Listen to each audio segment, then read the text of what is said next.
good evening and welcome to Hot Edition on 3FM 92.7, coming to you live from our studio here at Adesawe Kanda in Accra.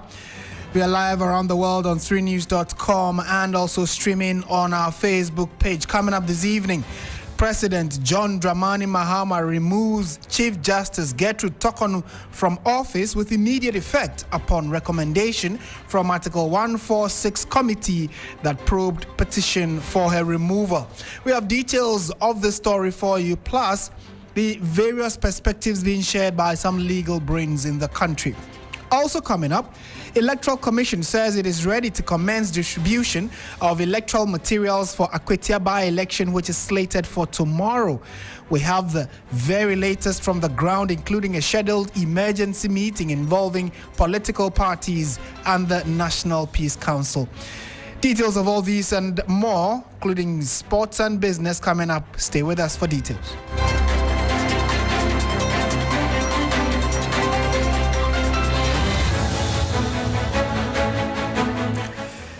Let's bring you a summary of the big stories making news in Ghana now with Christabel. Hello, Chris. Hi, Martin. Thank you very much. And in our summaries tonight, more than 140 suspended employees of the Ghana Water Company Limited are appealing to President Mahama and Chief of Staff Julius Deborah to intervene in what they describe as unfair treatment by the company's new managing director, Adam Mutawakilu.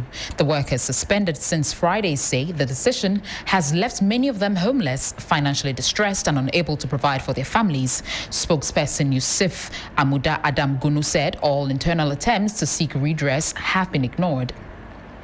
Professor of Finance and Economics at the University of Ghana, Godfred Bokpin, has warned that the country's economic transformation depends heavily on reforms within the energy sector, particularly the Electricity Company of Ghana. Speaking on the annual reports of the State Interest and Governance Authority on state-owned enterprises, Professor Bokpin said that energy remains the foundation of national development.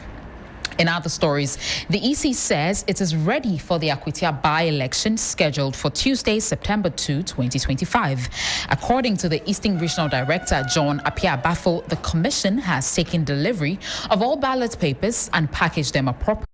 The decision follows recommendations from a constitutional committee set up under Article 146 of the 1992 Constitution. The move comes after the President received the report of a committee constituted under Article 146(6) to investigate a petition filed by Ghanaian citizen Daniel Ofori. After reviewing testimonies and extensive evidence, the committee concluded that grounds of misbehavior, as stated under Article 146(1), had been established against the Chief Justice. It subsequently recommended her removal from office. In line with Article 146(9), President Mahama has obliged to act on the committee's recommendation. A statement issued by the presidency and signed by the Minister for Government Communications and Presidential Spokesperson Felix Kwachi Ofosu confirmed the dismissal, emphasizing that the decision takes effect with immediate effect. We will speak to some lawyers shortly, but first let's listen to the chairman of the committee, Justice Gabriel Scott Poamang, speaking when he presented the report to President John Mahama earlier today. Ladies and gentlemen, Mr. President, in March this year, we received 3 petitions pursuant to Article 146 of the Constitution 1992 for the removal of Chief Justice Gertrude Asaba Araba Sakitokon, and the public was made aware of this fact. Subsequent processes dictated by the Constitution and the decisions of our Supreme Court were gone through, culminating in the establishment of our committee under Article 146, Clause 6 of the Constitution. The nation was further duly informed, and when we commenced our work on the 15th of May 2025, the Minister of State for Government Communications was briefed to notify the public about it. There has been considerable interest in our work, shown through comments and opinions by Ghanaians and international observers as well. However, the committee restrained itself all along from reacting, even when blatant false statements were made about members of the committee and our work. To the committee, our mandate and remit is set out under Article 146 clauses 7 and 8 of the Constitution is clear, and it is to inquire into the petitions in camera. Here, the person against whom the petitions have been brought in her defense by herself or by her lawyer or other aspect of her case, and then make a recommendation to you, Mr. President. As I have said above, 3 petitions were referred to us. And though all 3 petitions seek the same relief, each petition is distinct and will succeed or fail on its individual strengths or weaknesses. Mr. President, without disclosing the substance of the proceedings, and since in-camera proceedings is not the same as in secret, we can state that in respect of the first petition, we received evidence by Mr. Daniel Ofori, the first petitioner, through 13 witnesses. Similarly, the Chief Justice in her defense called 12 witnesses, including expert witnesses, as she's entitled to do under the Constitution. The Chief Justice testified personally and was cross-examined.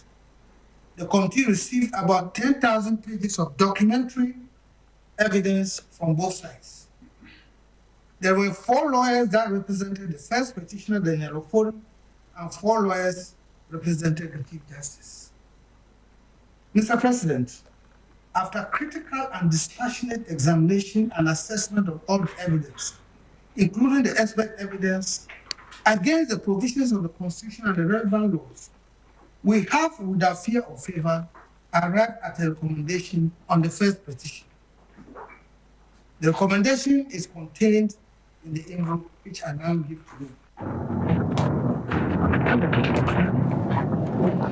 And that is Justice Gabriel Kwamang, who is the chair of the committee set up by the President, the Article 146 committee, to look into the petitions that had been submitted to the President for the removal of the Chief Justice. Now, this committee, after months of investigation and interrogations, have put together their report, which was presented to the President, out of which the President has followed through with recommendations captured in that report, key among it being the removal of the Chief Justice from office. So, yes, it came to me as a surprise in terms of the timing that the committee had decided to present the report on the first hearing. You say, the petitions are 3, and the committee decided to hear them one by one. So for a lot of us, we thought they would hear all 3 cases and then present reports on all of them at the same time. But the committee, of course, they are better informed. Sometimes when you are not involved in something, the way you think is different from those who are in the saddle.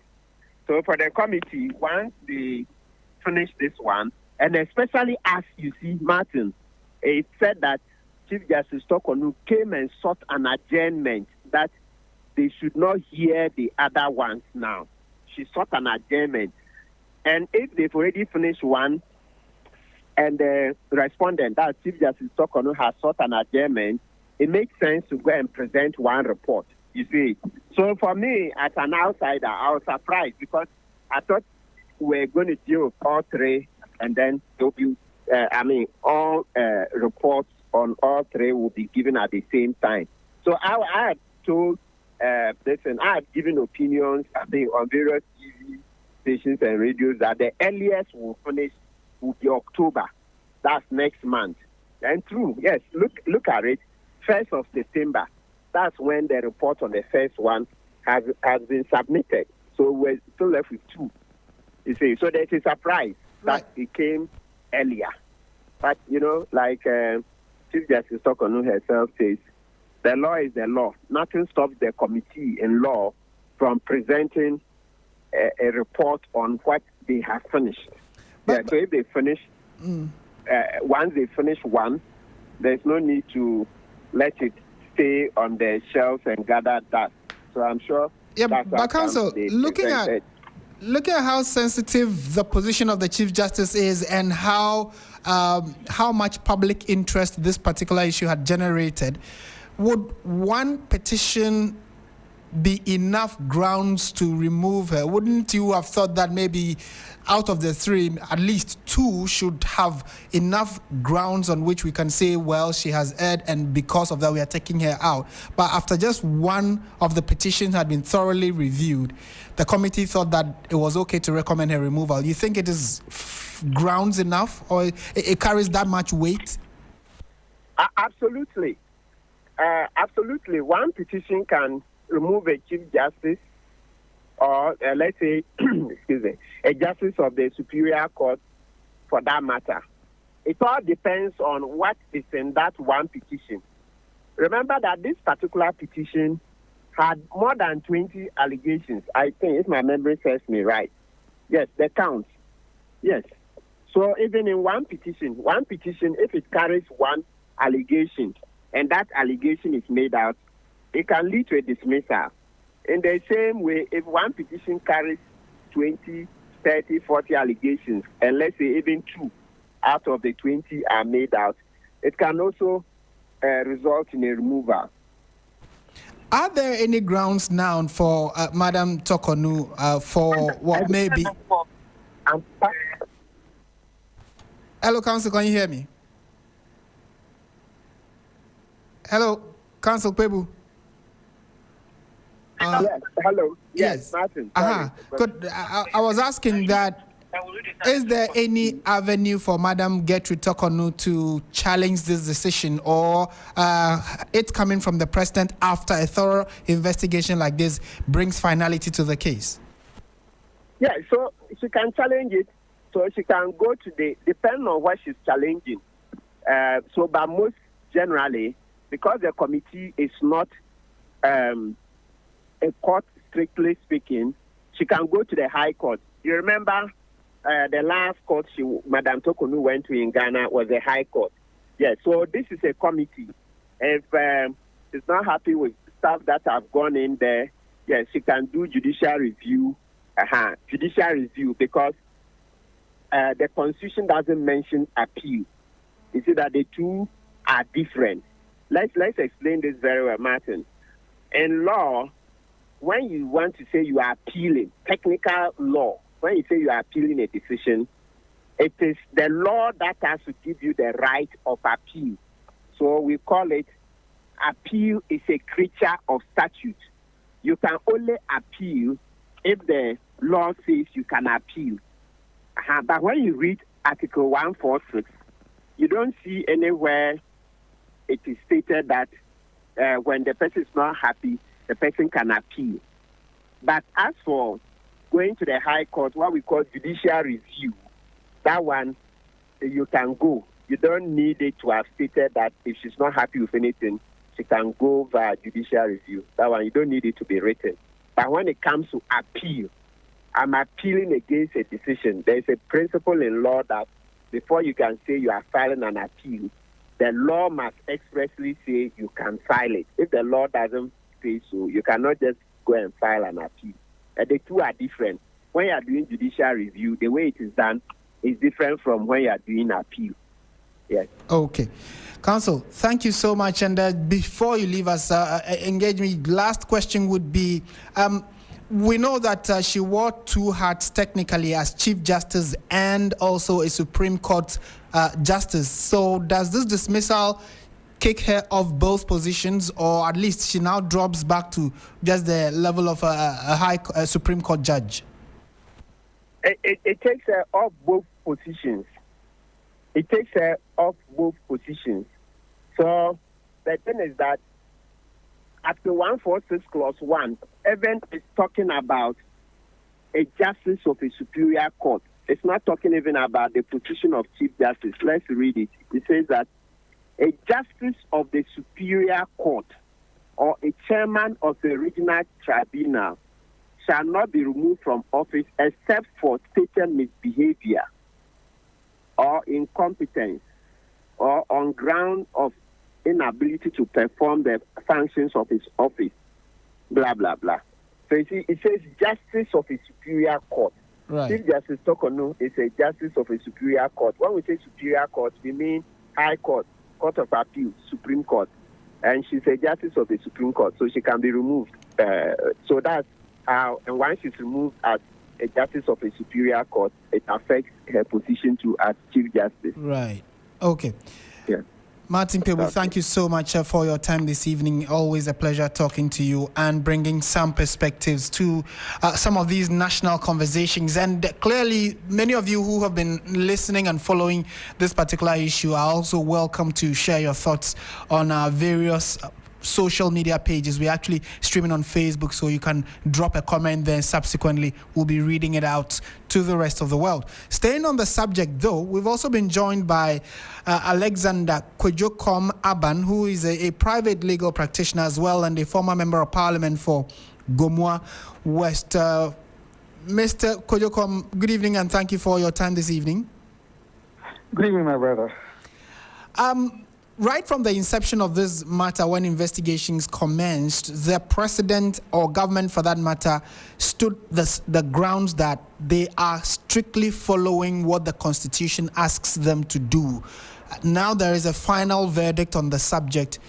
What are your initial thoughts on this? And has the presidency or government faltered in any way? Thank you very much. You see, we have always educated on words like rule of law, rule of law, rule of law.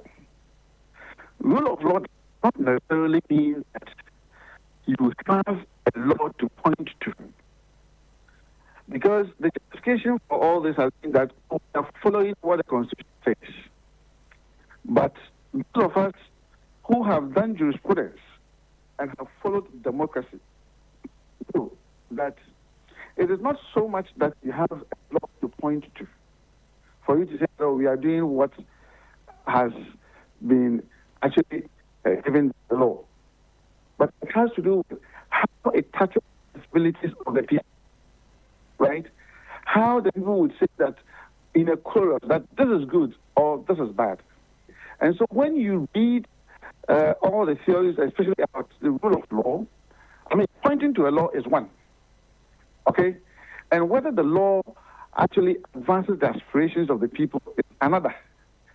Whether it is even handedly used is another. So there are many strands that go into the rule of law. We always sometimes talk about Nkrumah. Whether good or bad, was backed by some law. PDA was an act of parliament. But would you say that because there was a law to point to what you did was right? Indeed. I am saying here and now, and I think I've said it on your network, that probably those who put together Article 146 of the Constitution, let's put it that way, and gave the provision that in the case of the Chief Justice, her removal should go through Council of State. Probably, if they are alive, they will be thinking through it. They never envisaged that the Council of State, which is the civil layer, would be so partisan that their role in this whole exercise meaningless. Because for me, if was brought out and anything to go by, all the allegations that were made, anything to go by, I still stand by what I said earlier, that it did not even meet the threshold of rule. But we must see this removal from the perspective of the historical things that they themselves had said, including the president. Okay, I get the point you're making. Unfortunately, the line isn't too clear, so maybe you would want to reposition yourself for us so we can have the full import of your submission. But while at that, though, are you suggesting that due process was not entirely followed, or there are some questions that need further probing before coming to this final conclusion? We did not know the piece of evidence that was before the committee.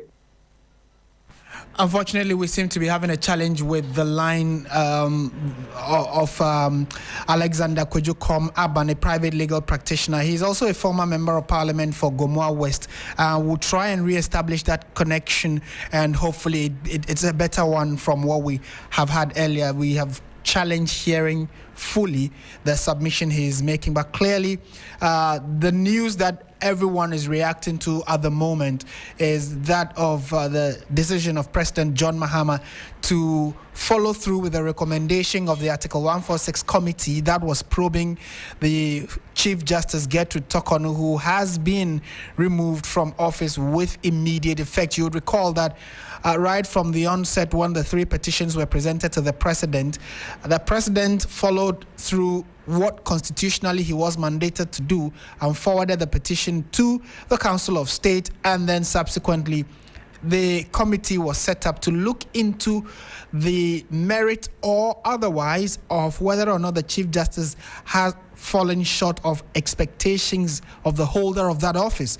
And eventually the Chief Justice came out to say that if even the government or the president was going to undertake any decision, she also needed to be given the right of response. And the president actually gave her time to respond. So the three petitions presented to the president were also forwarded to the Chief Justice, of which he responded in quite a very worded statement.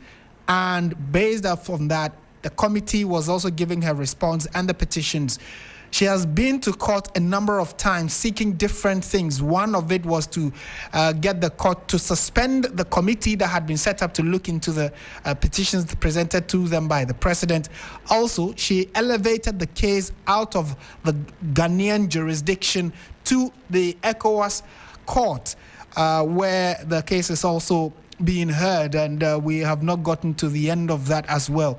And the last few weeks, you would recall that the Commonwealth lawyers also wrote a letter to government asking that she be reinstated as the Chief Justice, because the president, upon receipt of the three petitions, asked her to be on suspension while investigations were ongoing. So she has gone through thick and thin trying to justify why she believes the process in the first place to take her out of office was flawed when you look critically at the Constitution. But at the end of the day, the committee, the Article 146 committee set up by the president, after probing, investigating, and talking to people, and it's interesting, the issues that were captured in the final report that was submitted to the president, because we know that, for instance, 12 witnesses testified in support of the Chief Justice when this Article 146 committee started its hearings,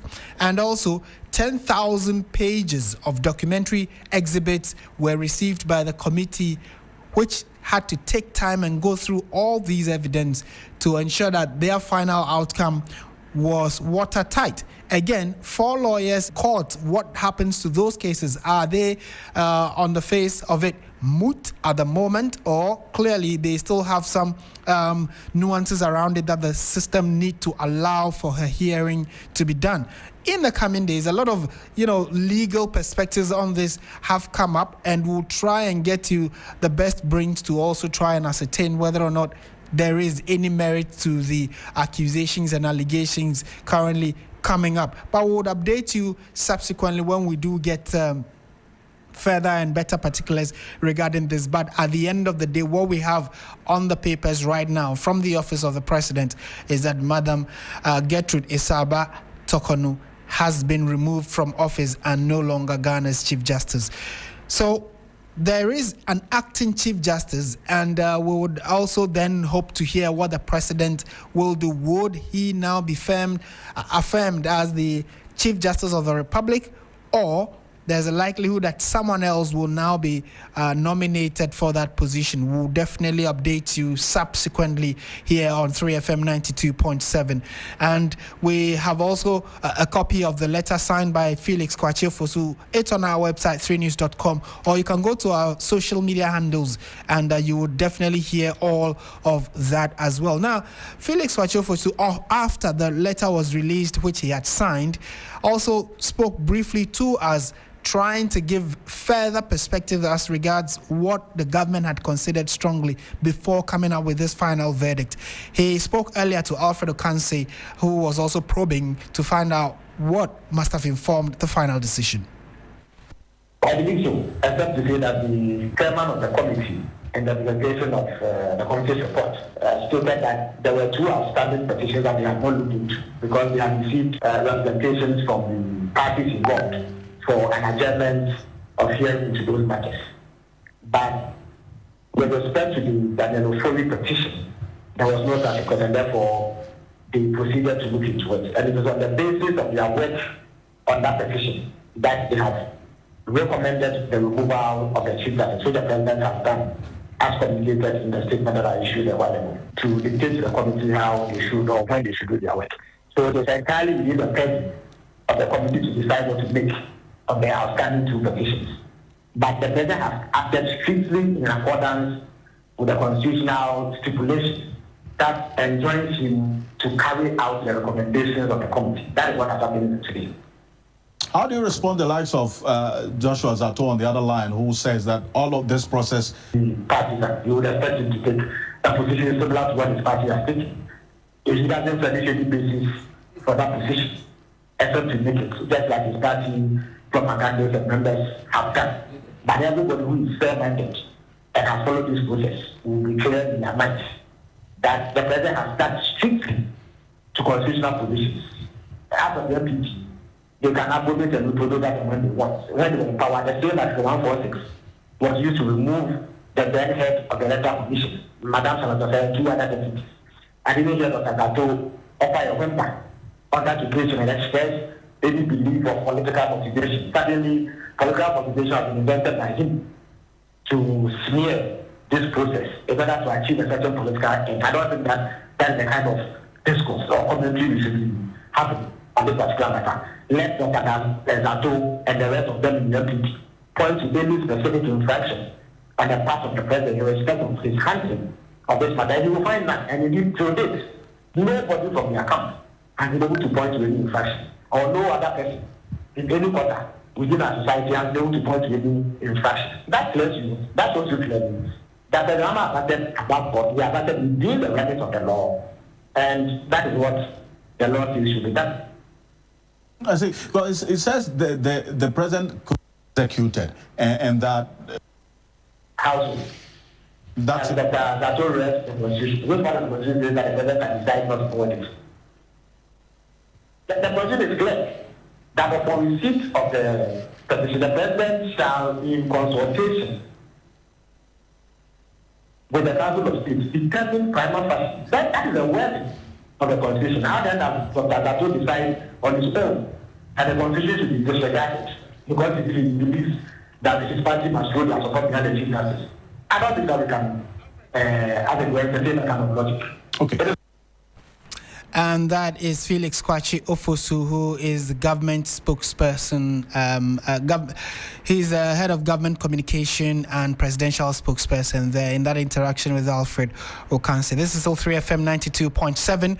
We are live from our studio here at Adisanwe Kanda in Accra. Well, so that's a big story. We are shifting our attention to another big one happening in Akwatia tomorrow. And Crystal will give us the story. Yes, the Electoral Commission has declared its readiness to commence the distribution of election materials for Tuesday's by-election in Akwatia. According to the EC's Director of Training, Dr. Sribo Kweku, all officials are trained and capable, but will require the cooperation of all parties involved in the elections. A total of 52,328 voters are expected to cast ballots in the by-election, involving the MPP, Solomon Asiedu, and NDC's Bernard Bideako.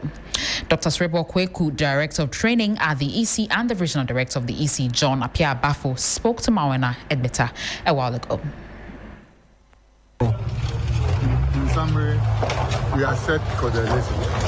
That we can even start right now, so everything is set. Everything is set. We've seen the materials and all of that ready and present. Has there been communication and understanding between all the parties as to when distribution will be done, and will we need their presence for that to be done as well? They have been informed, so what we are level to the distribution of the ballot papers. So very soon you will see them around. But all the other materials are in the boxes as we have seen, with the exception of the ballot papers. But you know that is a very critical document, so we will not put them in when, even if they were to be in the box, we will not be allowed inside the room. Inside the room. And you've mentioned that that's critical. At what point does that come in for distribution? I know obviously the security. In the next 30 minutes, we'll start handling that. The security will start handling that.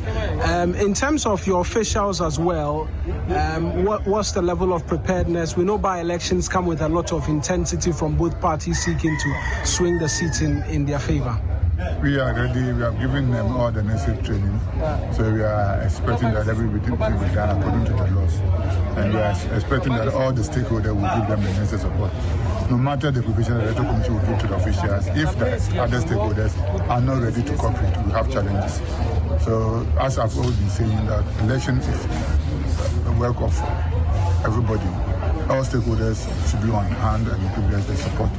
If we are doing and the other stakeholders are not ready, including you, the media, we decide not to give the right information, that can take on for us. So all the stakeholders, including the media, political parties, security, and whoever, should cooperate with us, and we do professional work. Just finally on the political parties, we know you've engaged them in the past. Have you engaged them since you got to Akwatia again? What's been the conversation? Because you've mentioned that you need the collaboration. I want the region to answer that, because all right. It was localized. It was localized. Okay. We've engaged them. Last week, Wednesday, we engaged them at the office of the District Assembly. MPP, NDC, and LPG, their reps were present, and we discussed the do's and don'ts of the process. We went into detail and discussed the electoral process, and at the end, they were so satisfied, and they all prayed that they will assist so that we have peaceful elections come Tuesday. Thank you. You just heard there the voices of the Director of Training at the EC, Dr. Srebo Kweku, and the Regional Director of the EC, John Appiah-Bafo. Martin? Right, and we'll try and speak to Eric Mawena to give us an idea of what the place looks like, or how preparations have come in as regards how tomorrow is likely to play out. Do remember, though, that here at your Election Command Center, we'll be bringing you full coverage of the by-election in Akwatia constituency. Polling, we do know, will start at 7 in the morning, and the history of how by-elections in the Akwatia constituency have been like. Well, let's speak to Yvonne Nikwe, who is our Eastern Regional Correspondent. She has joined us on phone for a quick update. Yvonne, good evening. Thank you for joining us. For those who are just listening on 3FM, paint a picture for us. What's the mood like with less than 20 hours to the polls opening? Well, Martin, the mood is one of a calm and peaceful one across the Akwatia constituency. No political activity is going on. We know that by the law, 24 hours to the elections, no political activity is supposed to go on. What we are seeing is the dispatchment or the deployment of police personnel at strategic points. And so right in front of me at the Akwatia St. Dominic Hospital, I'm seeing quite a number of police vehicles move to the street, moving deeper into the constituency, Pakrase, Adankwano, Wenchi, and the rest, to ensure that tomorrow when the ballot boxes are being distributed, there are security in place already. And so currently the place is safe.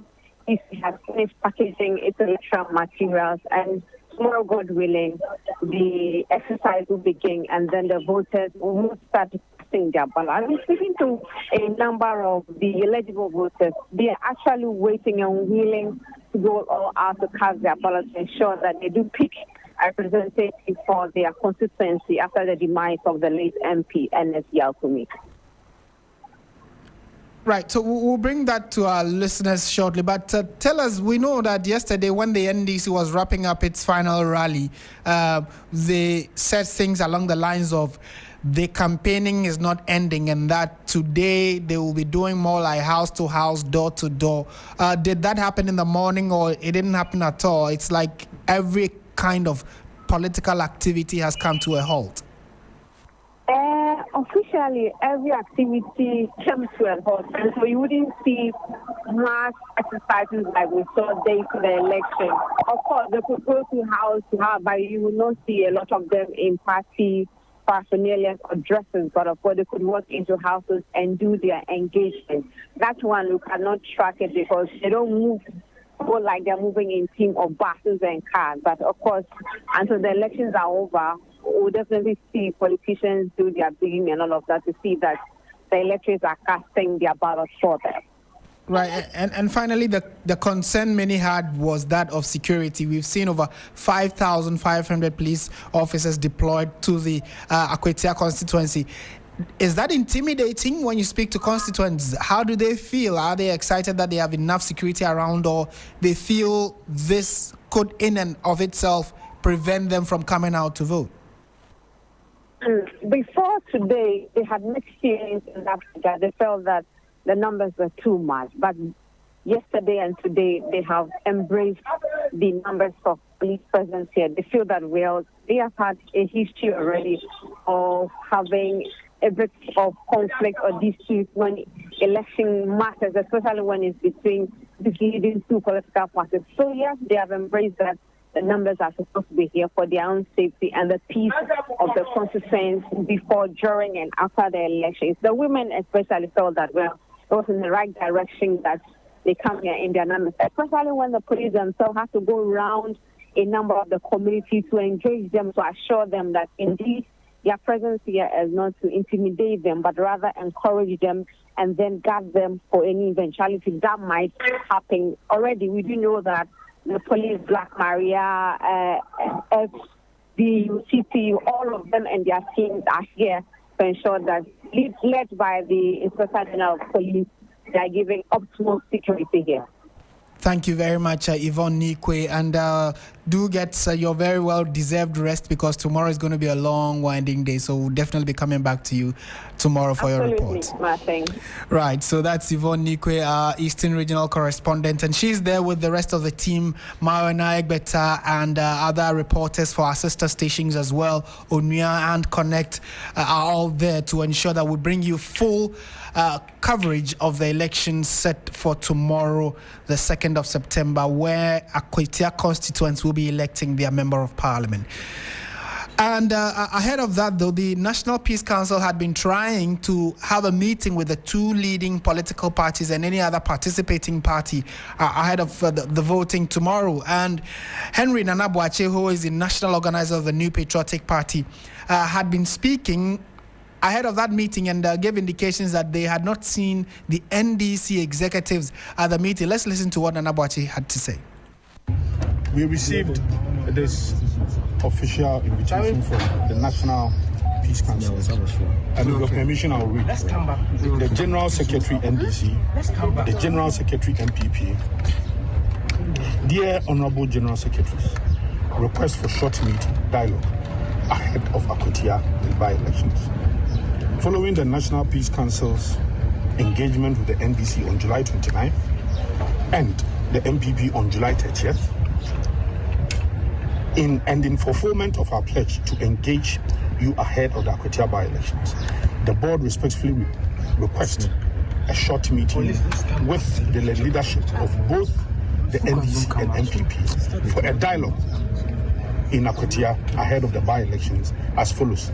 Monday, 1st September, 2 p.m., venue Akwatia, and it was signed by the Executive Secretary, the National Peace Council. For us, we are very disappointed because we accorded this invitation with utmost respect. we came into this meeting fully represented by the Eastern Regional Chairman, Jeff Kunedu Ado, and then the National Youth Organizer, Salam Mustafa. Only for us to see the representative from the NDC side. All of them are constituency officers, constituency organizer, deputy secretary also. We are of the view that the representative from the NDC side clearly cannot commit the NDC to any peace process regarding the Akwatia by-election. We raised this preliminary objection before the meeting commenced, and we also requested that there is a need for the NDC to be fully represented by their national executives. Other than that, we will not be able to take part in this process.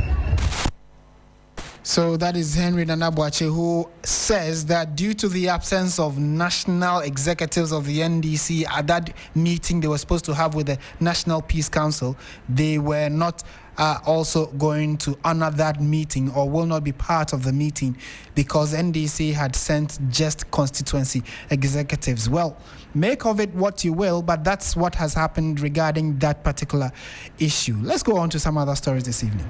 A quest for survival is creeping among displaced families in the communal conflict at Benyiri as food, water and shelter has become increasingly difficult. My colleague Christopher Mwako caught up with the families struggling for survival.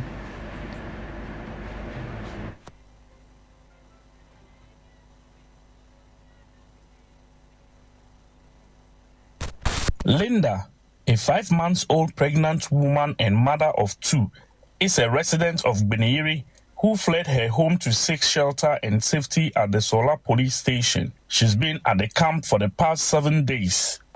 Due to the insufficient food supply to the camp, which can lead to hunger and malnutrition of the children, Linda and her family have decided to cook extra food at the camp with the support of some benevolent people in the Sola community. They got raw materials like yam and flour to do their cooking. For Linda, life has been tough at the camp.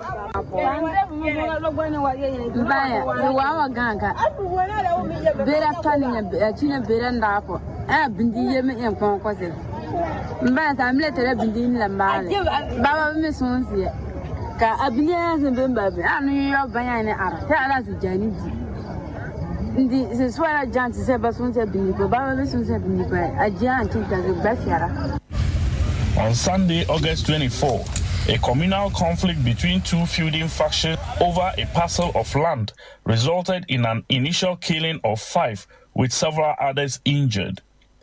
Over 48,000 victims of the conflict have been displaced from their homes, with the death toll now hitting 18, according to the National Disaster Management Organization.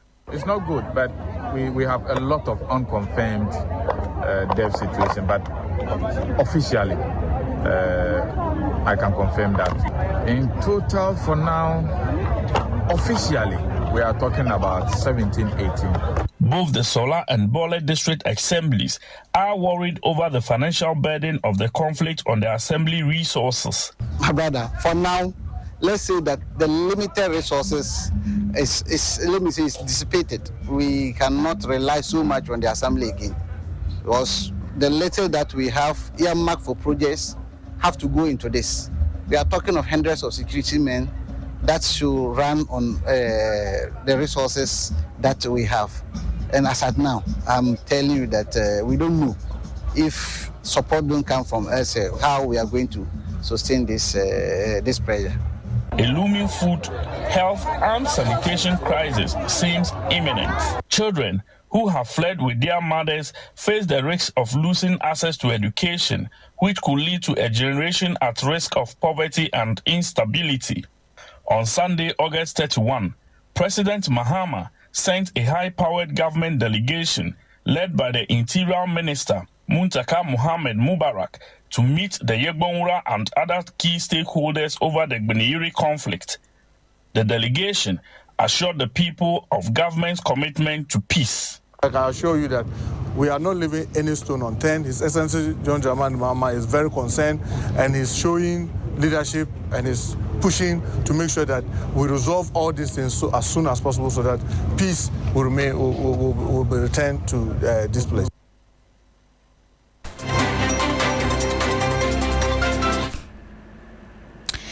Two suspects have been arrested in connection with the violent clashes at the Omanjo's Chief's Palace during this year's Homowa Festival. According to the Accra Regional Police Command, the violence, which occurred on Saturday, August 30, claimed 3 lives and left several others injured. The suspects are 35-year-old Private Security Officer Christian Saka Ahianyevi and 26-year-old dispatch rider Newton Alute. They were picked up on August 30 and 31 following an intelligence-led operation by the police and the Special Support Unit from the National Police Headquarters.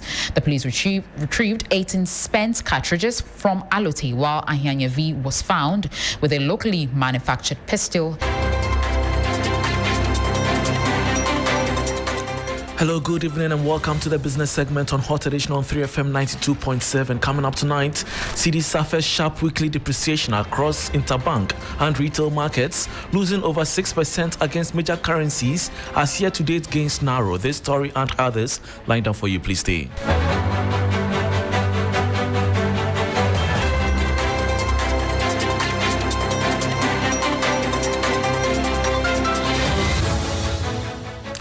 Thanks for your company, and now to the details.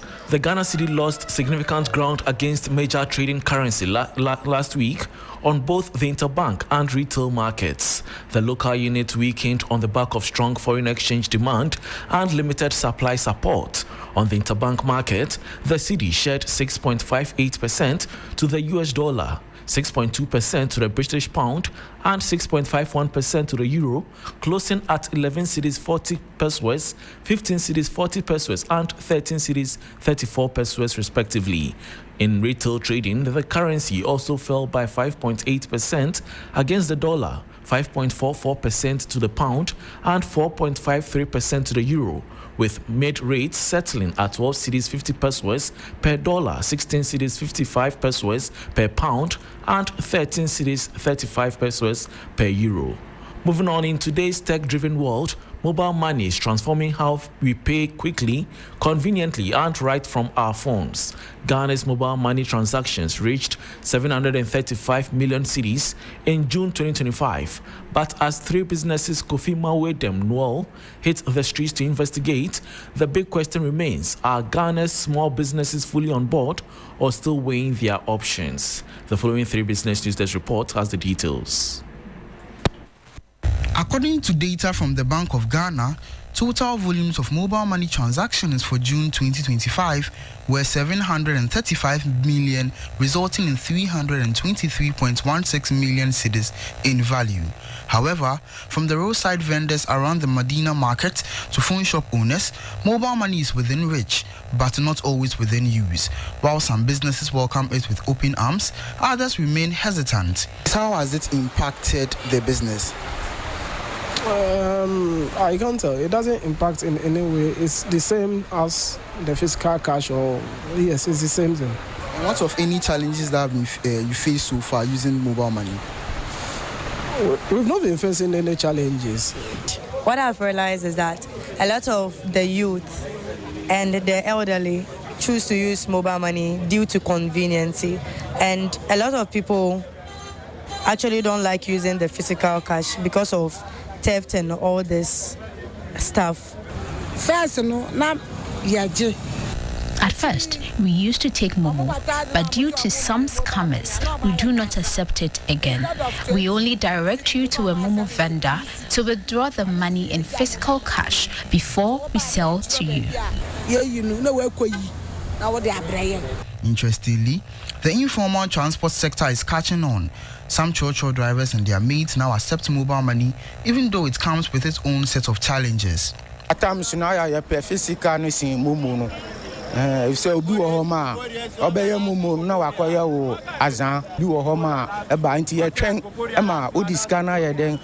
some scammers, we make sure we see the notification of the transaction before allowing you to board the car.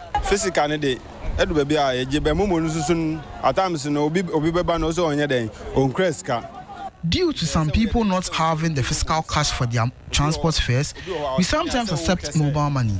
aba ansa na one man back adwene kan nti mumu no so ya accept mumu no ya accept physical so. Financial economist Dr. Eric Boachi-Yadom, however, is calling for incentives to motivate a complete cashless economy. If government wants to encourage it more, what can be done is that government should introduce additional incentive. The additional incentive could be the more you use mobile money, especially for the informal sector, the more your cash flows can be monitored. And when you go to bank for maybe bank loan, it will minimize your rate. And that was a report on Ghana's mobile money transactions reaching 735 million cedis in June 2025, but with varied adoption. And that brings us to the end of Business on Hot Edition on 3FM 92.7 with me, Bismarck Kausa. For more business stories, please check out our website, 3news.com. Oreku Ampofo is here for sports. Please stay.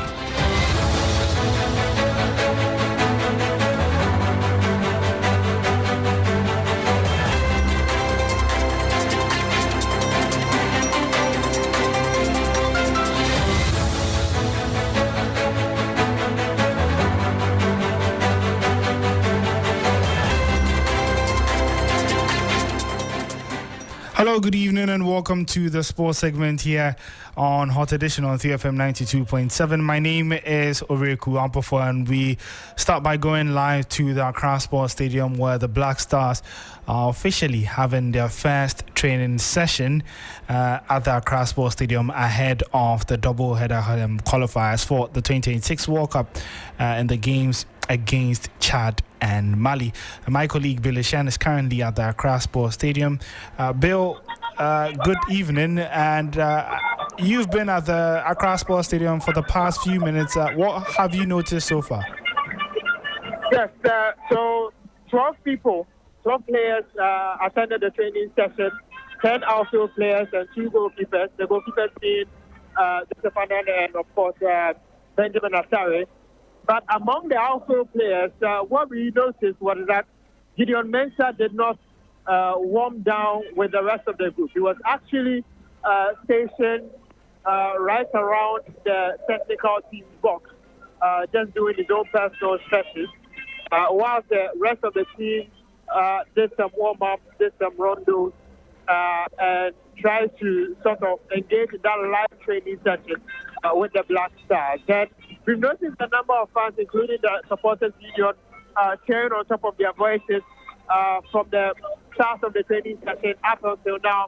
Even as of now that the training session has come to a close, right around me is the supporters union that have been cheering, and some a healthy number of fans have also come in to watch the team play. Of course, there's been a lot of positivity all around, with fans smiling and happy to see some of the players of the team currently available. I did notice that there was one particular fan who constantly shouted Semenyo's name, and then he turned around and gave him a wave. And that was really beautiful to see. He was having a lot of joy on his face, and it's beautiful to see. And the pitch itself, too, is looking as green and as lush as it could be. And the players look to have been comfortable when they were training all over. Well, thank you very much, Bill. Before you go, has there been any communication on when the rest of the 12 players remaining will join the camp? Yes, we understand that the rest of the players will join camp later on Monday night, except Thomas Partey, who of course has to go to the UK High Court on September 2 in regards to his court case and make his second appearance. And so, as for him, it's expected that right after that, he will join up with the team, whether it is here in Ghana or straight to N'Djamena, where the Black Stars are expected to fly over on Tuesday. But before that, they will train again on Tuesday morning. That will be away from the media and the public before flying to N'Djamena to have their final training session and prepare for the game. Well, thank you very much, Bill Ishan, for joining us live from the Accra Sports Stadium. And that's all that we have for you with regards to sports and also to the entire Hot Edition program. We'll be back again same time tomorrow to bring you the latest news here on Hot Edition and also the sports segment. My name is Oreku Ampofo.